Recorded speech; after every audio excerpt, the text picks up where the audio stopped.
Radio Madhuban 90.4 FM पर दोस्तों आप सभी का स्वागत है फिर से एक बार मन की आंखों से इस कार्यक्रम में। शनिवार की शाम में 8 बजे से 9 बजे तक हम हर बार मन की आंखों से कार्यक्रम में एक नए व्यक्तित्व से मिलते हैं और उनकी जीवन की अनुभवों से हम बहुत कुछ सीखने की प्रयास करते हैं। तो आज इसी श्रृंखला में हमारे साथ बने हुए हैं रश्मि तिवारी जी। आप पटना से हैं और पटना में आप असिस्टेंट सेक्शन ऑफिसर के तौर पे अपनी सेवाएं दे रहे हैं डिसेबिलिटी कमीशन में। सो रश्मि जी, आपको रेडियो मधुबन में बहुत बहुत स्वागत है। धन्यवाद आपको। जी, आप इतने बड़े पोस्ट में होते हुए, व्यस्त रहते हुए भी हमारे साथ बातचीत करने के लिए और आपके जीवन के अनुभवों को शेयर करने के लिए आपने वक्त निकाला। आपको शुक्रिया और हमारे लिए ये बहुत बड़ी अपॉर्चुनिटी है जो हम आपसे बातचीत कर रहे हैं। तो रश्मि जी, हम सबसे पहले आपके बारे में जानना चाहते हैं। आपका बचपन कहाँ बीता और कैसे आपकी ये जो रोशनी है वो चली गई? मेरा बचपन बेगूसराय बरौनी रिफाइनरी में बीता। इंडियन ऑयल कॉरपोरेशन लिमिटेड में मेरे फादर जॉब किया करते थे और वहीं की मेरी पैदाइश भी है। और 3 साल की उम्र में सिर में चोट लगने से मेरी आंख चली गई थी। अच्छा, सिर में चोट आने से आंख गई नहीं थी। सिर में चोट लगने से दर्द हुआ करता था सिर में, तो डॉक्टरों ने डिटेक्ट किया मेनिंजाइटिस और उन्होंने स्पाइनल कॉर्ड से पानी निकाल दी मेरे। जो छोटे बच्चों को अगर मेनिंजाइटिस नहीं है तो पानी नहीं निकाला, गलत डायग्नोस हुआ डॉक्टरों का। ओके। जिसके चलते मेरी आंख, हाथ और पैर चली गई। जब वो स्पाइनल कॉर्ड से पानी निकाले ब्रेन का, समझ के कि मेनिंजाइटिस है बच्चे को, जबकि सिर में चोट आने से वो प्रॉब्लम थी, तो within 6 hour I lost my vision. तो मेरी आंख तो दोनों चली गई थी और लेफ्ट हैंड और लेफ्ट लेग काम करना बंद कर दिया था। ये गलती हुई थी आईओसी के डॉक्टर बी चौधरी से, जो चाइल्ड स्पेशलिस्ट थे आईओसी में। और उसके बाद मेरे पेरेंट्स मुझे लेके रांची गए केके सिन्हा क्या, उन्होंने भी गलत डायग्नोसिस किया उस समय। और ये घटना 78 में, और जब मैं 3 साल की थी, 4 साल की, तो उस समय की ये घटना है। और जब रांची गए तो वो उन्होंने कह दिया कि know your child will not survive, तो फिर ये लोग लेके वापस चले आए। फिर जब मैं बहुत ज्यादा बीमार हो गई तो फिर इन लोगों ने मुझे लेके सीएमसी वेलोर गए, जो चेन्नई से आगे है वेलोर, वहां गए और वहां मेरी ट्रीटमेंट शुरू हुई। 4 बार मेरी ब्रेन सर्जरी हुई और उसके बाद हाथ पैर की भी सर्जरी हुई, बट हाथ पैर तो बहुत ठीक नहीं हुआ। हाथ एक्टिव ही नहीं है अभी भी, सर्जरी के बाद भी एक्टिव नहीं हुआ जी। पैर से तो हम चलना शुरू कर लिए।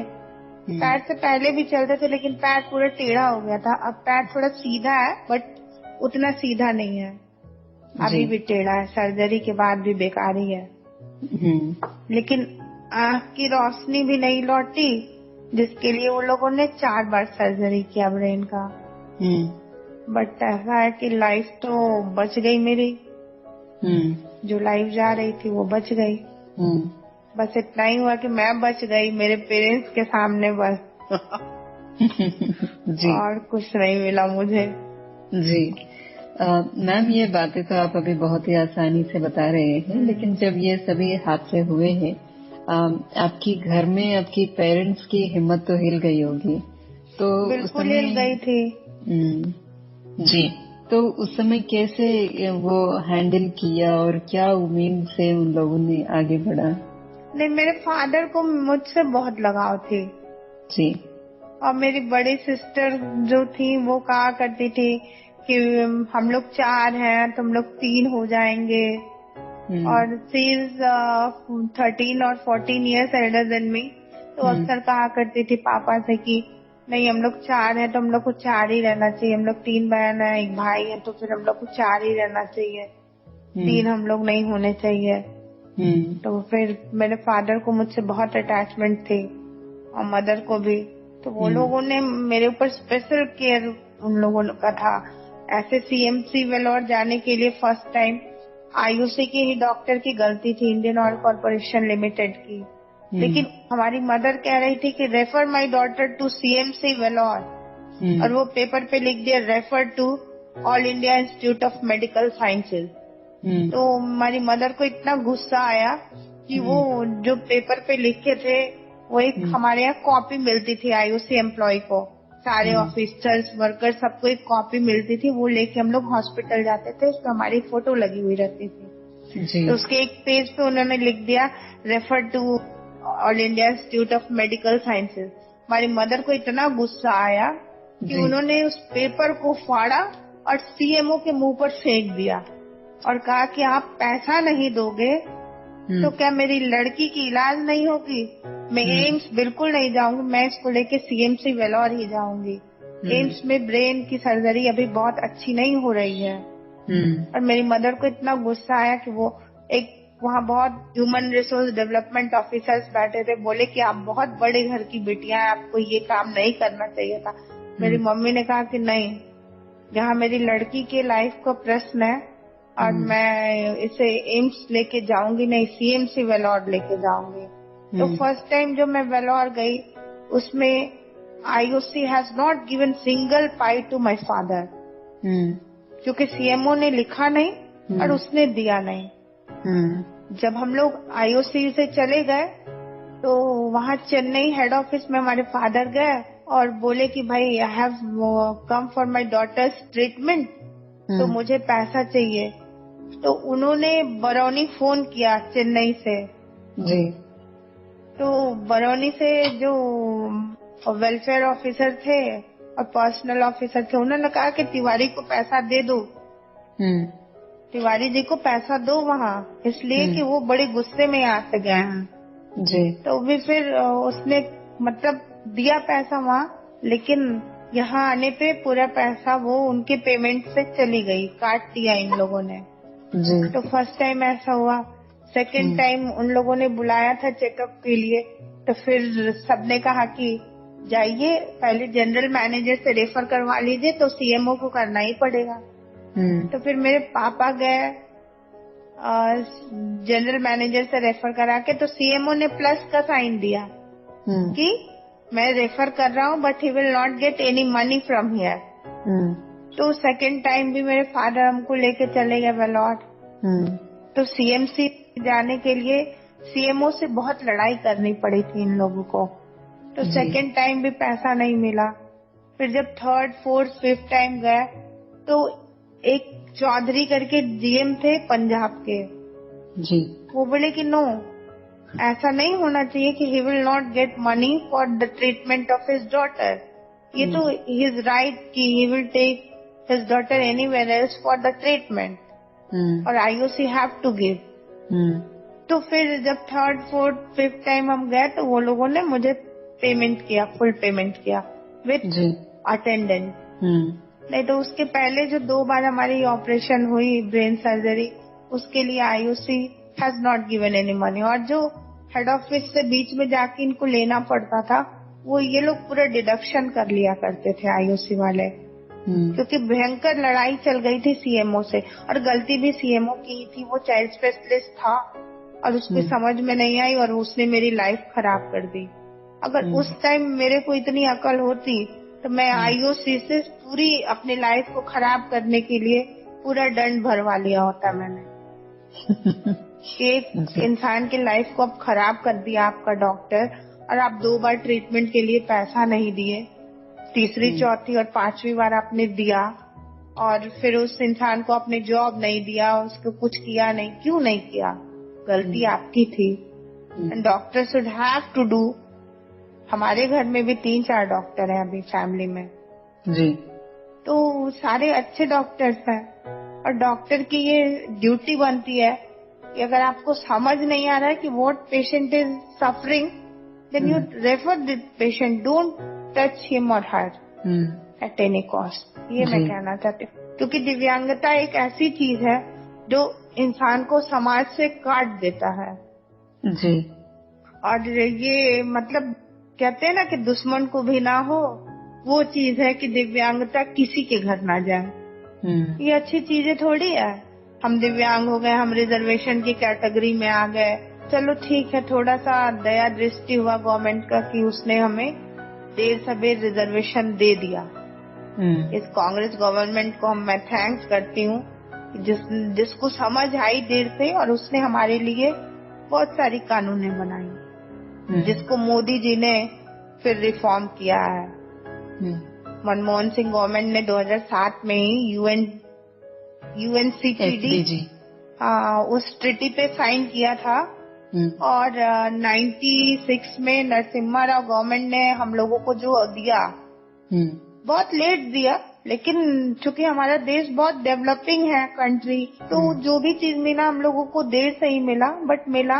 लेकिन कहते हैं ना कि हमारी सोशल लाइफ नहीं है, दिव्यांगों की कोई सोशल लाइफ नहीं है। तो मैं चाहती हूँ कि इनकी कोई कास्ट भी नहीं हो। अगर इफ दे आर दिव्यांग, ऑल दिव्यांग शुड बी काउंटेड इन दिव्यांग ओनली, नॉट ब्राह्मण, नॉट मुस्लिम, नॉट क्रिश्चियन, मतलब नॉट एनी कास्ट और रिलीजन।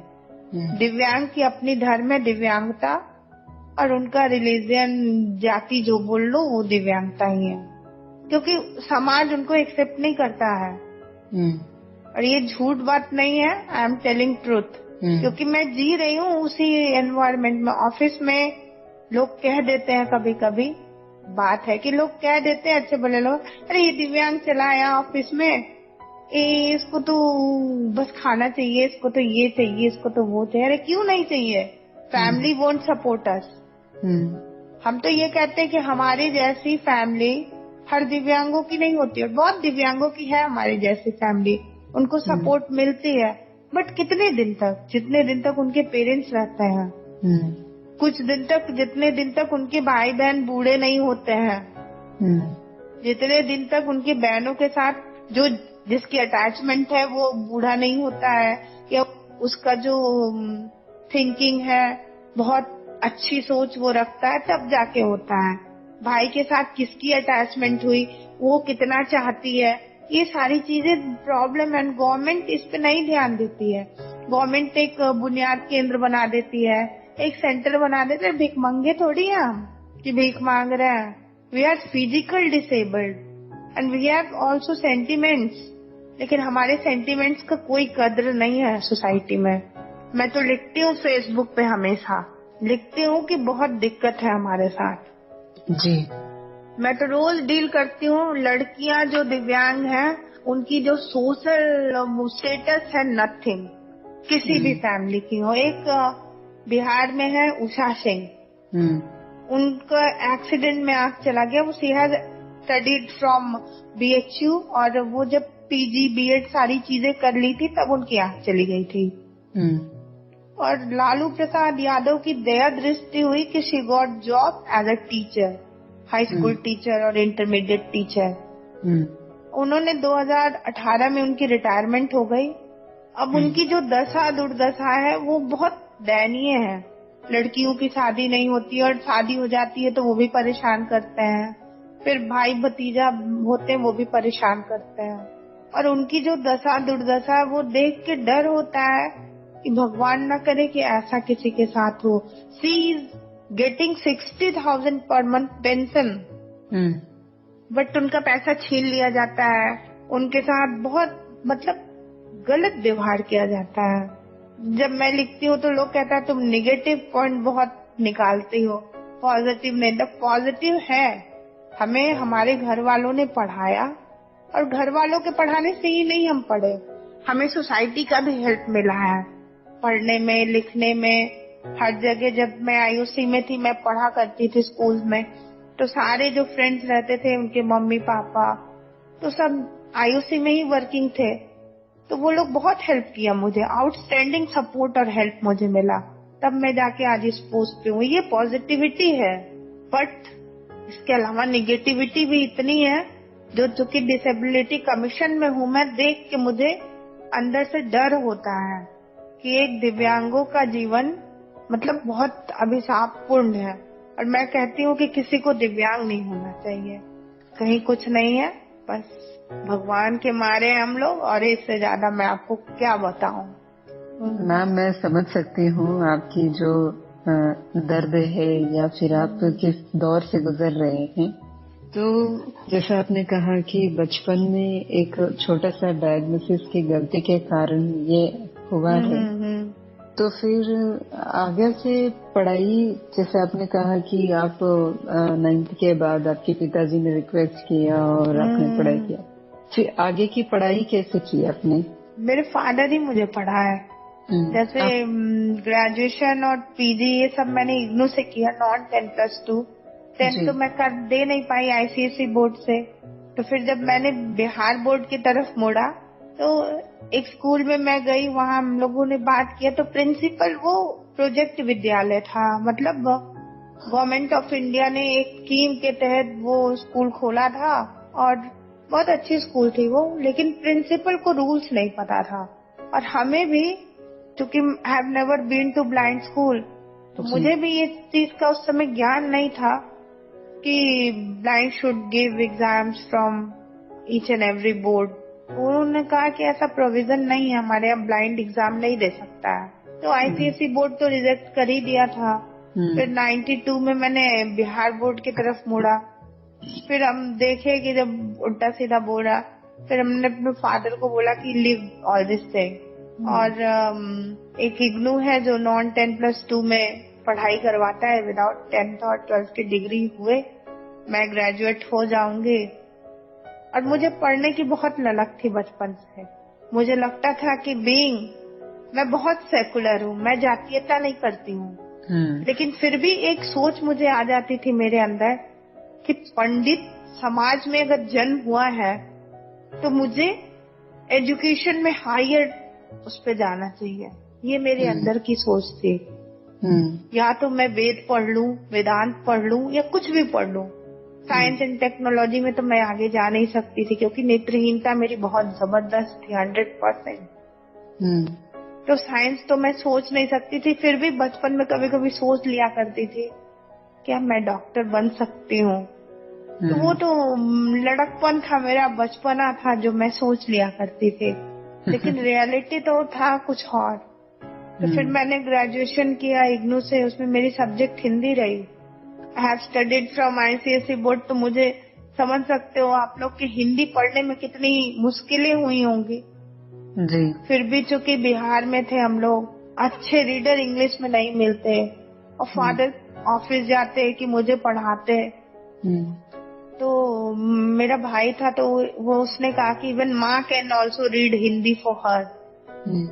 तो फिर माँ ने मुझे बुक्स पढ़ना, और एक आंटी थी वो बुक्स पढ़ती थी हिंदी वाला, और इग्नू में मैंने क्रेडिट्स क्लियर किया।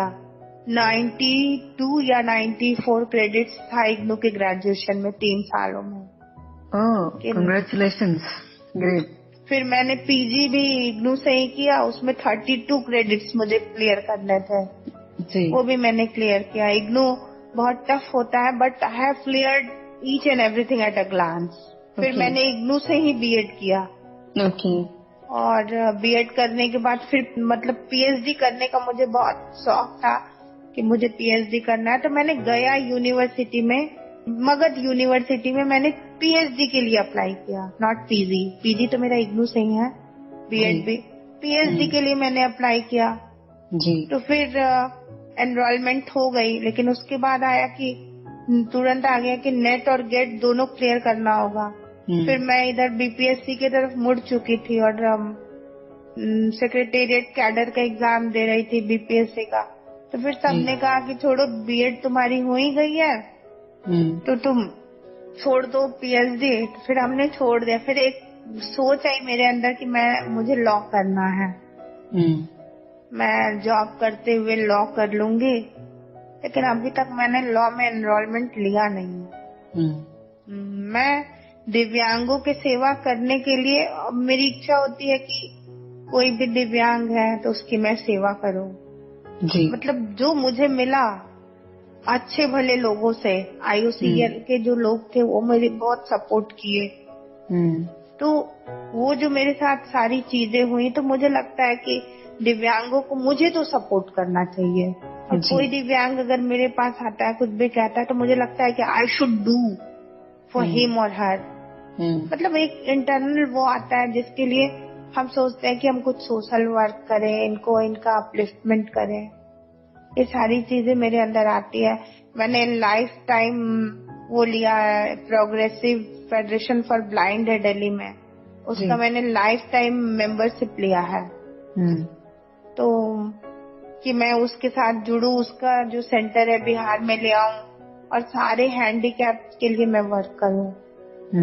मतलब एक इनर्ट मेरे अंदर हो जाता है कि इसके लिए I have to do something, और मैं करती भी हूँ। जितना मेरे से हो सकता है मैं कर देती हूँ। तो मैम, जैसे आपने कहा कि आप कभी ब्लाइंड स्कूल में पढ़ाई नहीं किया है, तो आप क्यों ब्लाइंड स्कूल नहीं गए हैं? ब्रेल वगैरह नहीं, ब्लाइंड स्कूल इसलिए नहीं गए कि जब मैं सीएमसी जाती थी तो डॉक्टर सजेस्ट किया करते थे मेरे फादर को कि send your daughter to blind school.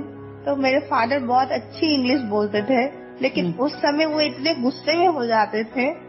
और फिर एक भोजपुरी भाषा हमारे यहाँ चलती है, उसमें वो डॉक्टरों को कहा करते थे, they are Tamilians from Tamil Nadu, तो कहा करते थे कि तू ही चल जा।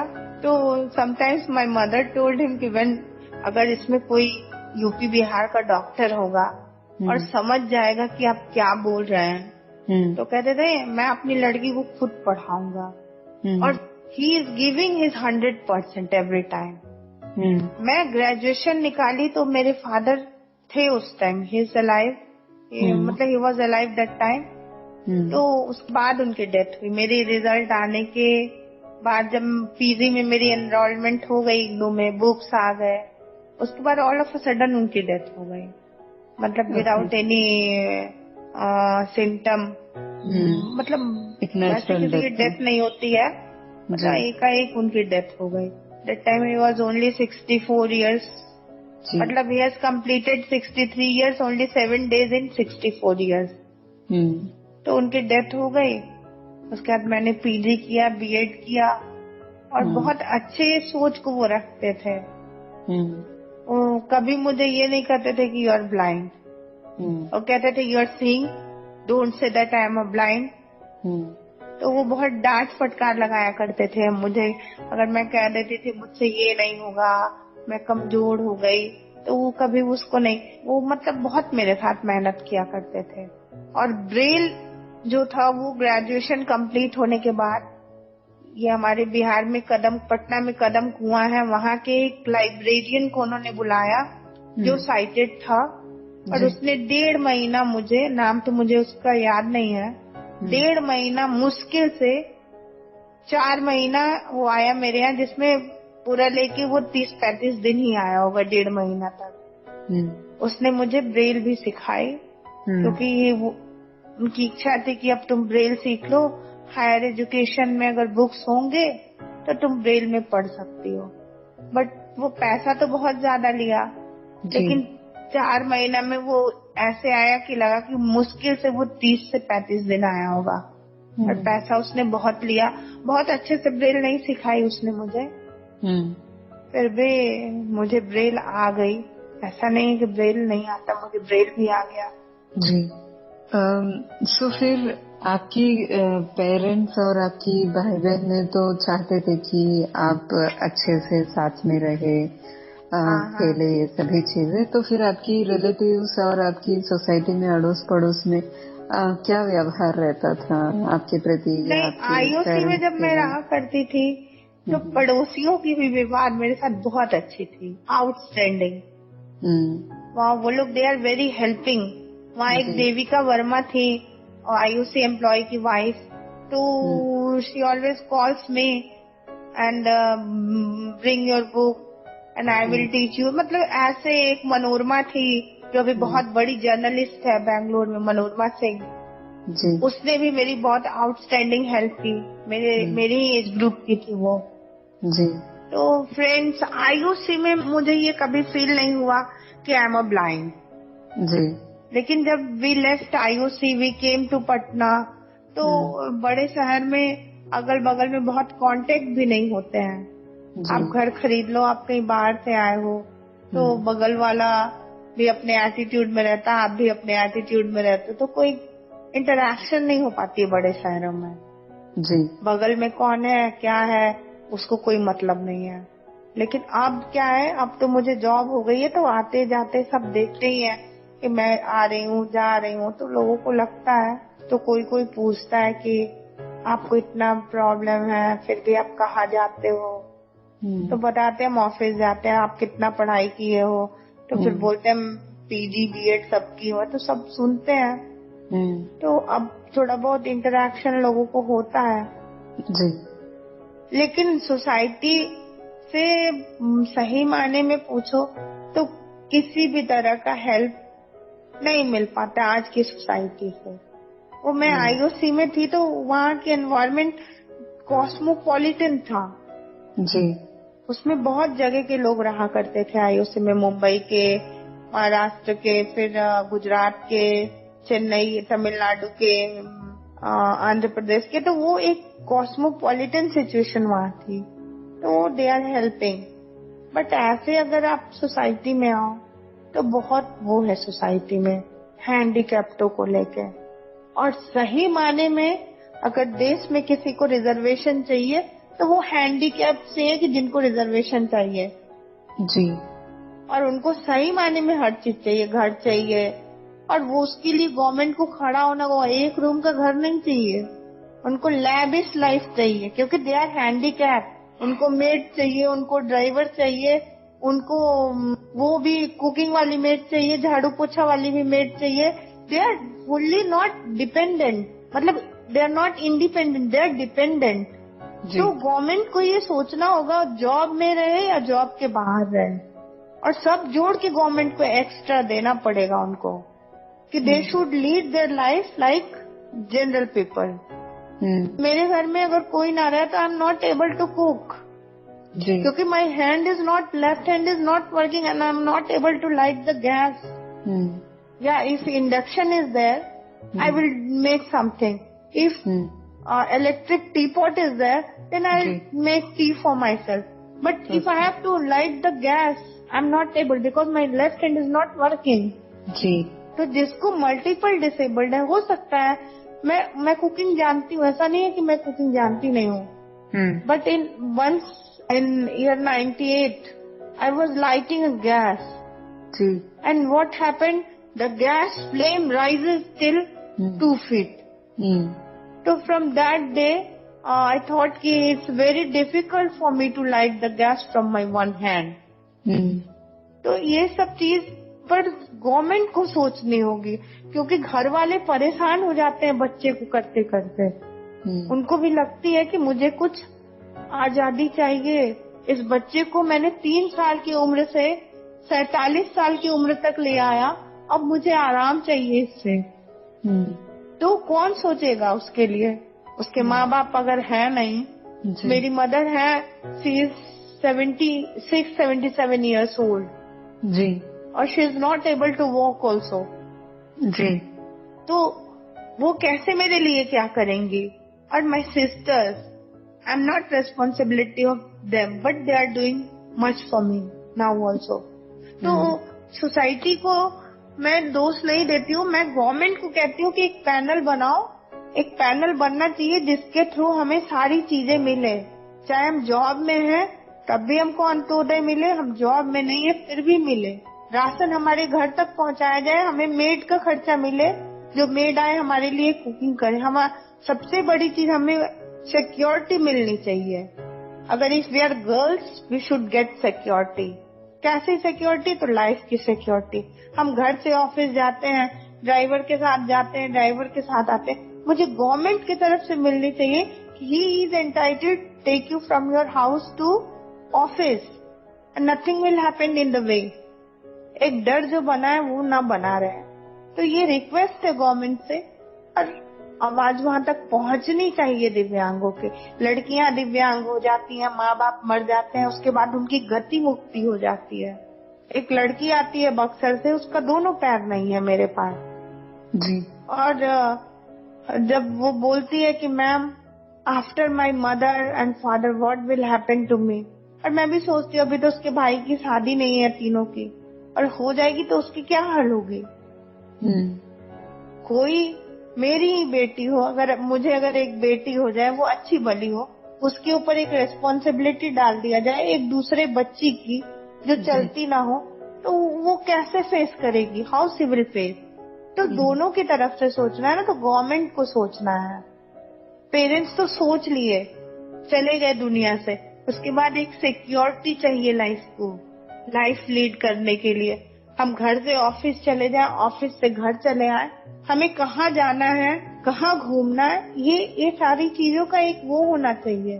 तब जाके दिव्यांगों का रिजर्वेशन फुलफिल होगा। Rights of persons with disability में ये भी आना चाहिए कि इनका सिक्योरिटी इनको मिलनी चाहिए। घर से ऑफिस जाने के लिए ही सिक्योरिटी मिलनी चाहिए। अब कुछ हो जाने के बाद तो बहुत रूल्स बना हुआ है, आप वहां जाइए, वो कर लीजिए। नहीं, आदमी का जैसे आप स्वावलंबन कार्ड बनाते हो, यूनिक आईडी कार्ड बनाते हो, बन गया, उसके बाद उसको सारी सिक्योरिटी मिलनी चाहिए। उसका भी एक अलग घर होना चाहिए। शादी हुई नहीं हुई दैट डजंट मैटर, उसको भी एक अलग घर होना चाहिए। और it is the responsibility of government, not a parents will not survive but government will survive। चाहे कोई गवर्नमेंट हो, बीजेपी हो, कांग्रेस हो, कोई गवर्नमेंट हो, गवर्नमेंट हमारा रक्षक है। तो ये पॉलिसीज होनी चाहिए। जी। सो मैम, जैसे आयुषी आप कह रहे हैं, ये आयुषी शहर का नाम है? नहीं, IOC Indian oil corporation limited, IOCL। Okay, IOCL. Okay. IOC is not a company, but not a town. IOCL is a company, Indian Oil Corporation Limited. IOCL. Okay. Yeah, it's come under Navratna. Okay. It's oil field. Okay. So आपके पिताजी IOCL में काम करते थे? हाँ। क्या करते थे? वो वहाँ पर्सनल ऑफिसर थे। Okay. आपकी भाई बहनें कैसे आपको मदद करते थे? भाई बहन मेरे बहुत कोऑपरेटिव थे, बहुत कोऑपरेटिव। वो तो मतलब हम बता ही नहीं सकते हैं, फॉर एवरीथिंग। मैं आज जो भी इंडिपेंडेंट हुई हूँ वो अपनी बहनों के चलते और भाई के चलते। भाई तो अब मेरा है नहीं, ही लेफ्ट अस इन ईयर 98 ओनली। जी। तो and after that my father died in 2001। तो भाई तो जिंदा है नहीं, but he has also supported me a lot. तो एंड माई बोथ सिस्टर्स, उन लोगों का तो आज भी तारीफ करती हूँ मैं कि वैसी बहनें भगवान सबको दे। They are much supportive. My brother in law has played a role of my father in my life. My elder brother in law doctor Ashok Kumar Dubey. तो मतलब वो अपने बच्चे की तरह मुझे उन्होंने सपोर्ट किया है ऑन एवरी स्टेप। घर में मेरे लिए सोचा जाता है कि कौन सा एनवायरनमेंट इसके लिए क्रिएट किया जाए। ये जो सारी बातें मैं बताई हूँ आपको, मैं डिसेबिलिटी कमीशन में रह के दिव्यांगों को देख के मैं परेशान हो जाती हूँ और मुझे सोचना पड़ता है कभी कभी कि my situation is entirely different from their situation. जी। तो कभी कभी मैं भगवान को थैंक्स करती हूँ, मैं सरस्वती को भी थैंक्स करती हूँ for giving me enormous intelligence. और मैं भगवान को इसलिए भी थैंक्स करती हूँ कि my family is much supportive than others. लेकिन बाकी जो दिव्यांग हैं उनको देख के मतलब कहते हैं कि आत्मा रो जाती है, वो वाली किस्सा हो जाती है। मैम, अभी वर्तमान में आप कहाँ पर रहते हैं? हम पटना के बोरिंग रोड में रहते हैं, SK पुरी। अच्छा। यहाँ मेरा अपना घर है। ये आपकी कंपनी की तरफ से, ऑफिस की तरफ से मिला हुआ है? सरकारी क्वार्टर्स में रहते हैं? मेरे फादर का खरीदा हुआ घर है। अच्छा। हम अपने घर में रहते हैं। जी। ये SK पुरी बोरिंग रोड में है। जी। आप सरकारी नौकरी पर हैं तो आपको क्वार्टर्स नहीं मिलते हैं? हाँ, मिल सकता है, वो है ऑफिसर्स फ्लैट है पटना में, मिल सकता है। मैंने अप्लाई नहीं किया हुआ है। जी। ओके। आपकी सारी बहनें शादीशुदा हैं? मेरी दोनों बहनों की शादी हो गई है और मेरे बड़े वाले ब्रदर इन लॉ रिटायर्ड भी हो चुके हैं। जी। और उनके 3 बच्चे हैं। बड़ी बेटी डॉक्टर है दिल्ली में, बेटा भी डॉक्टर है। छोटी बेटी नोएडा MET में LLM कर रही है। अच्छा। हमारी सेकंड वाली बहन आपको सेंट जॉन्स बनारस में इंटरमीडिएट लेक्चरर है केमिस्ट्री की, उसके हस्बैंड डॉक्टर हैं जी। ये मेरी फैमिली हिस्ट्री है। मेरे maternal grandfather member of parliament थे 1952 से 77 तक। मेरे फादर के फादर पुलिस ऑफिसर थे जी। उनको मैंने देखा नहीं है, died because he died in only at the age of 40 1961। मेरे ग्रैंडफादर की डेथ हो गई थी तो उनको मैंने देखा नहीं है। हमारी बड़ी बहन भी उनको नहीं देखी है। तो मतलब ये हमारी फैमिली हिस्ट्री है। और आपकी पूरी फैमिली में सिर्फ आपको ही डिसेबिलिटी है? हाँ, आपकी पूरी फैमिली में सिर्फ आपको ही ये तकलीफ है? हाँ बिल्कुल। ओके। सो मैम, जैसे आप आपकी स्ट्रगल और आपके विचार, पढ़ाई, आपकी फैमिली, इन सभी बातों के बारे में शेयर किया है, सो आप कैसे मैनेज करते हैं? आपकी दिनचर्या कैसी होती है? कैसे आप ऑफिस तक पहुंचते हैं?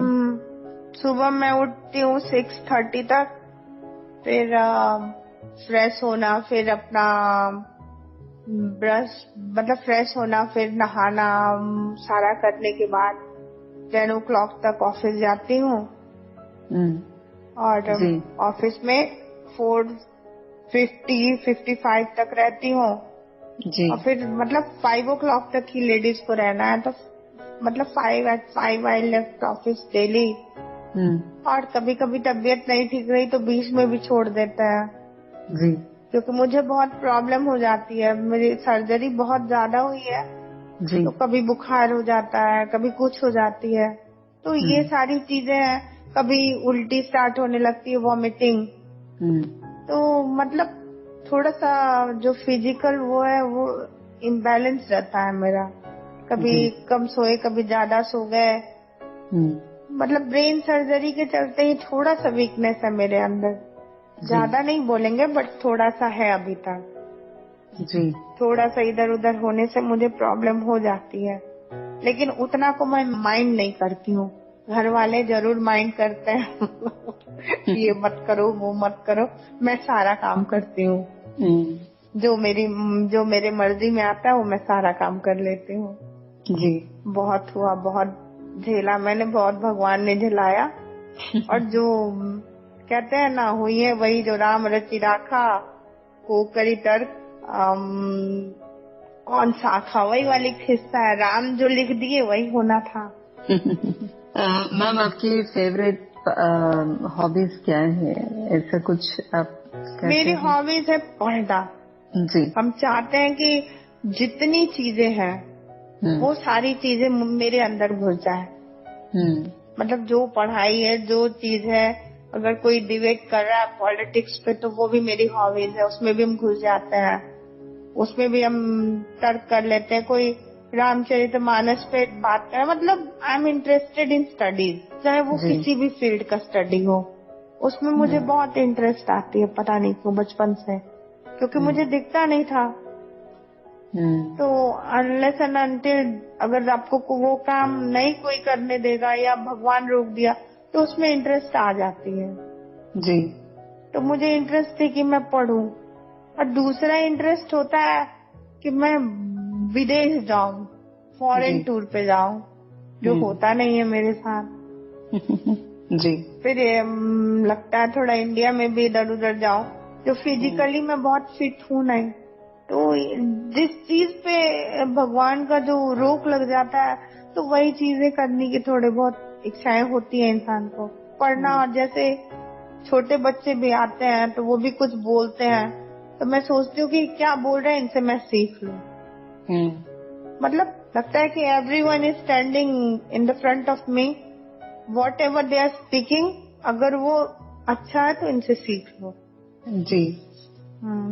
ये मेरे अंदर एक इंट्यूशन है। दूसरा है कि अगर अच्छे लोग कुछ कर रहे हैं तो भाई उनको पकड़ो, उनके बराबरी में खड़ा रहो। जो हो नहीं पाता है तो अंदर से बहुत गुस्सा आती है कि ये क्यों नहीं हो रहा है जी। तो कहते हैं ना, हाईली एम्बिशियस। जैसे आपने महाभारत अगर देखा होगा जी। तो धृतराष्ट्र को भी आपने देखा होगा कि हाईली एम्बिशियस। उसको जब बड़ा पुत्र होने के चलते और नेत्रहीनता होने के चलते जो उसको राजगद्दी नहीं दी गई और उतना बड़ा महाभारत खड़ा कर दिया गया। तो पीपल हैव टू थिंक कि इफ ही और शी इज अ ब्लाइंड, ये लोग ब्लाइंड है but they are talented, they can rule, they can make policies, they can decide policies.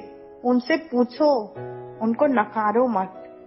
मैं समाज से यही कहती हूँ कि धृतराष्ट्र को नकारने के चलते इतनी बड़ी युद्ध हो गई, महाभारत खड़ी हो गई।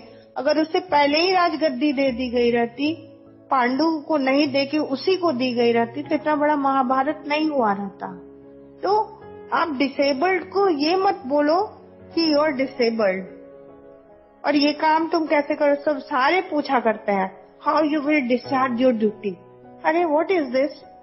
अगर मुझे ड्यूटी दिया गया तो मैं डिस्चार्ज करूंगी ड्यूटी, ठीक है। अगर मैं ड्यूटी नहीं डिस्चार्ज कर पा रही हूँ तो अटैच सम असिस्टेंट। ये पॉलिसी बनाओ कि दोज हु आर 100% ब्लाइंड और those who are 100% physically disabled should get assistant if there in any post. जब आप गवर्नमेंट में बड़े बड़े सेक्रेटरीज लेवल के ऑफिसर्स के घर में कुक रखने के लिए, उनकी वाइफ के लिए कुक रखने के लिए पैसा दे सकते हो, तो आप डिसेबल्ड, 2 ही 4 डिसेबल्ड 100% होते हैं, बाकी 40% होते हैं, 45% होते हैं, 50% होते हैं। They can discharge their duty easily, but those who are 100% disabled, they are not able to discharge their duty nicely. उनके साथ अटैच कर दो असिस्टेंट।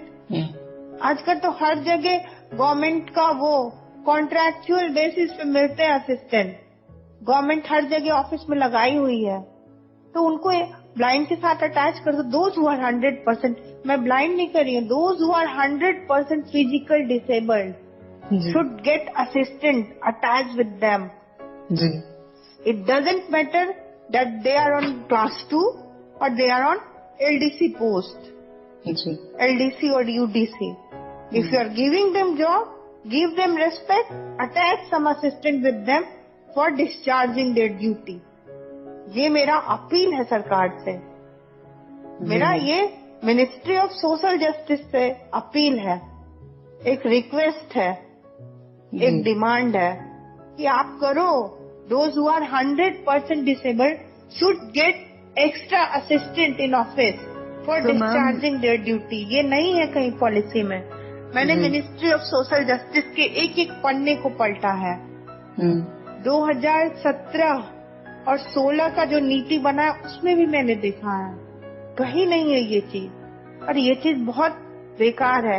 आप 100% ब्लाइंड को दे दोगे कि भाई इस पे लिखो, इस फाइल पे लिखो, हाउ दे विल राइट।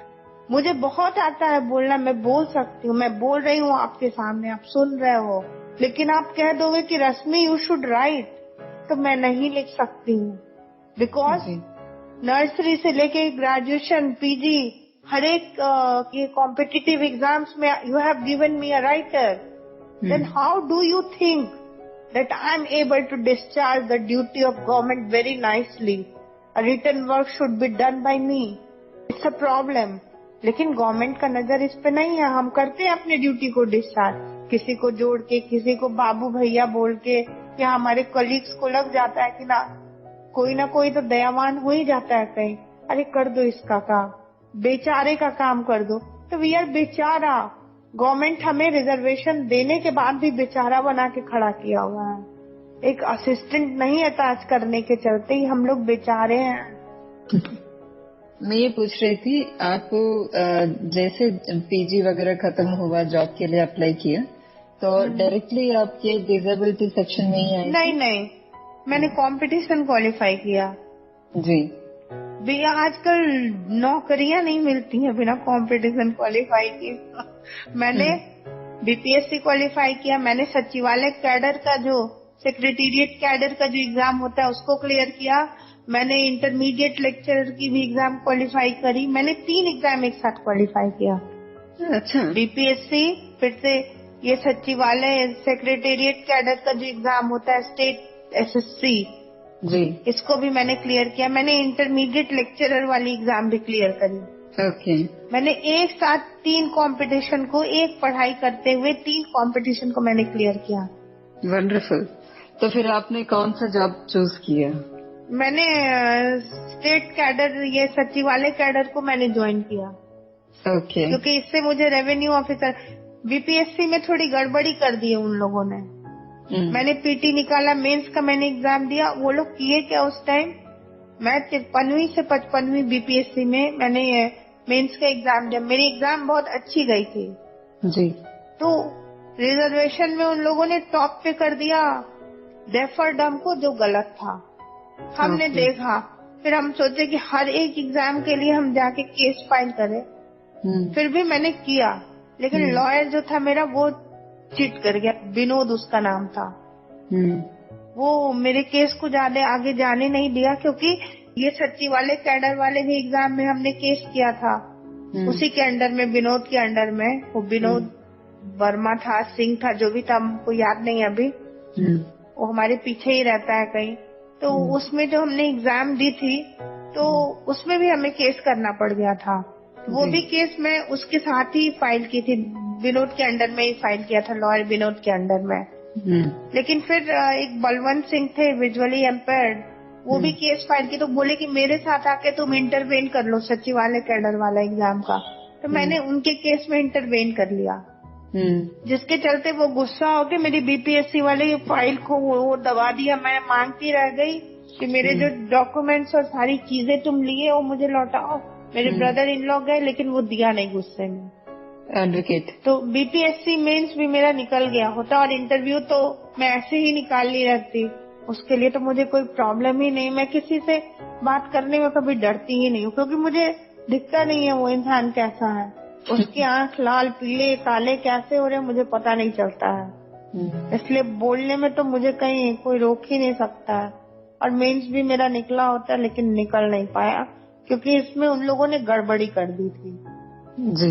फिर 56वीं से 59वीं का एग्जाम हुआ, तो उसमें मैंने फॉर्म नहीं भरा, क्योंकि सचिवालय कैडर में मेरी सिलेक्शन हो गई थी। फिर मैं छोड़ दी। अगर नहीं छोड़ी होती तो 56वीं से 59वीं में इन लोगों ने फिर उस चीज को सही किया। पहला ब्लाइंड को दिया, फिर डेफ और डम को दिया, फिर फिजिकल डिसेबल्ड को दिया। आप जब ज्वाइन किया ऑफिस, आप उस टाइम पे किस कैडर में थे? कौन सी ऑफिस ज्वाइन की आपने? मैं पहली बार तो रेवेन्यू ज्वाइन की थी। मैं हाजीपुर में मुझे चार्ज ही नहीं दिया जा रहा था कि आप काम कैसे करेंगे। जो हमारे तुरंत सीनियर बॉस थे वो कहते थे आप काम कैसे करेंगी। तो मुझे तो प्रॉब्लम हो रही थी। तो फिर मैं हेड ऑफिस में ट्रांसफर कराया मैंने। उसके बाद मुझे असिस्टेंट सेक्शन ऑफिसर वाला पोस्ट दे दिया गया। मैं इधर चली आई। इधर मुझे जितने भी दिव्यांग आते हैं उनको काउंसलिंग करने का काम दे दिया गया है। ओके। यहाँ और परिवार वो रिमाइंडर देने का काम है। तो रिमाइंडर वाला काम इसलिए थोड़ा कम हो गया कि सारा वो कोर्ट केस में चला जाता है।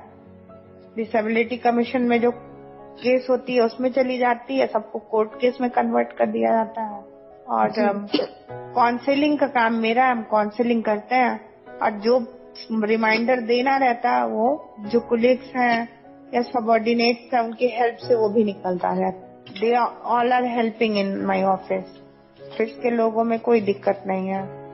सो मैम, आप जैसे अभी डिसेबिलिटी के सेक्शन में हैं, तो कोई इवेंट्स वगैरह भी आप ऑर्गेनाइज करते हैं? क्योंकि आप काउंसलिंग में हैं, तो आपके संपर्क में बहुत सारे दिव्यांग भी होंगे जो पटना के जितने दिव्यांग आते हैं उनकी काउंसलिंग तो मैं करती हूँ। ये डिसेबल्ड कमीशन है, यहाँ का वर्क है कि अगर किसी डिपार्टमेंट में आपका वर्क नहीं हो रहा है और जो पॉलिसी गवर्नमेंट की डिसाइडेड है, तो अगर कोई डिपार्टमेंट आपका काम नहीं कर रहा है, एजुकेशन नहीं कर रहा है या सोशल वेलफेयर नहीं कर रहा है, या मतलब कोई भी डिपार्टमेंट हो, आप अगर दिव्यांग हैं, अगर आपका काम नहीं हो रहा है, ये पब्लिक डीलिंग वाला जो मिलता है डिस्ट्रीब्यूटर वाला, वो सब चीज में नहीं मिल रहा है, या आपको कहीं रिजर्वेशन नहीं दी जा रही है, तो जो पॉलिसी अगर डिसाइडेड है और उसके मतलब विद इन गवर्नमेंट से कोई गलती हो गई है या किसी से भी, तो उसको लिखा जाता है हमारे ऑफिस से कि इसका काम करिए, ये पॉलिसी है और ये आपको देना है जी। जैसे राशन में हुआ और उनके पेंशन में हुआ दिव्यांगों के, या दिव्यांग को कहीं प्रॉब्लम हो रही है, कहीं रंच नहीं है तो वहाँ रंच बनाइए, तो ये कीजिए, तो वो कीजिए, ये लिखते हैं हम लोग जी।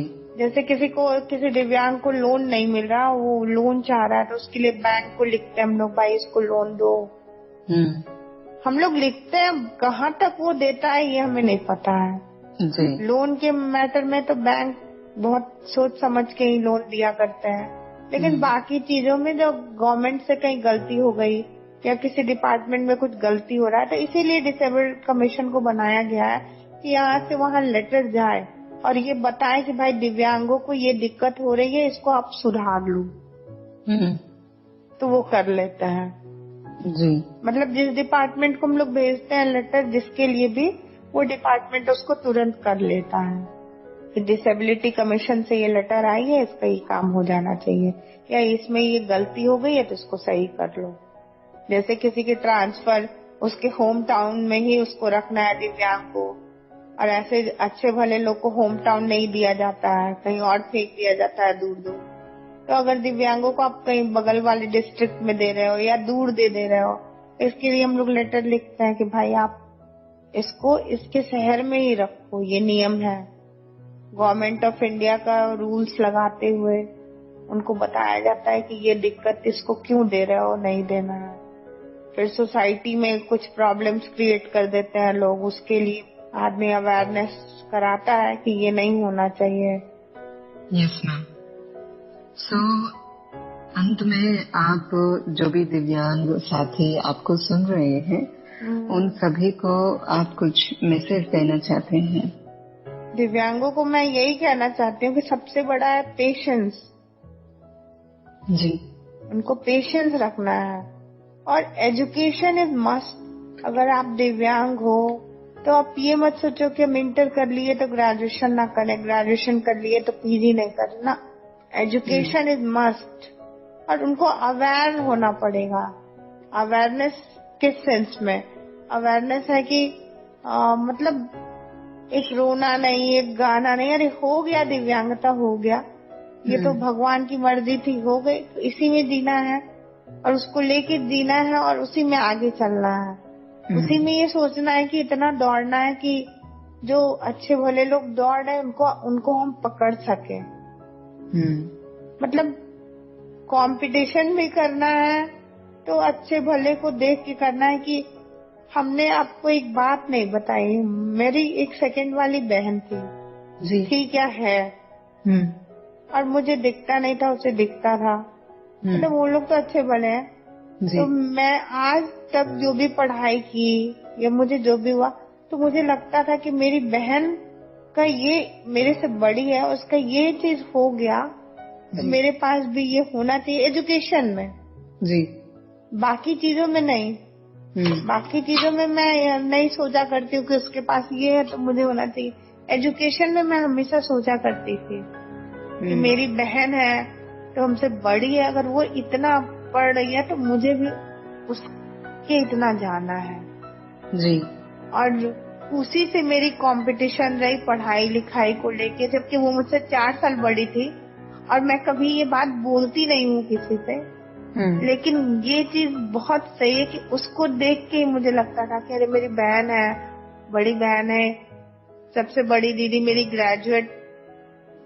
ग्रेजुएट है, उसके बाद सेकंड वाली केमिस्ट्री से फर्स्ट क्लास फर्स्ट थी पटना यूनिवर्सिटी से। इन सारी चीजों को देख के मुझे लगता था कि I have to catch her, मतलब उसके बराबरी में हमको जाना है जी। तो दिव्यांगों को ये सोचना पड़ेगा कि भाई हमको खुद को उठाना है। हमारा मोरल जो है, जैसे हम अपने आप को लव करें, first we have to love ourself जी। ये नहीं सोचे कि हम दिव्यांग, हम कभी नहीं सोचते हैं। कभी कभी अगर मेरे मन में आ भी जाता है अरे हम दिव्यांग हो गए, तो हम सोचते हैं चलो माता तो मेरे बगल में खड़ी है तभी मुझे इतना बड़ा इंटेलिजेंस मिला है जी। तो ये चीज दिव्यांगों से यही कहना चाहेंगे कि लव योरसेल्फ, अपने आप को तुम प्यार करो। ये सबसे बड़ी चीज है।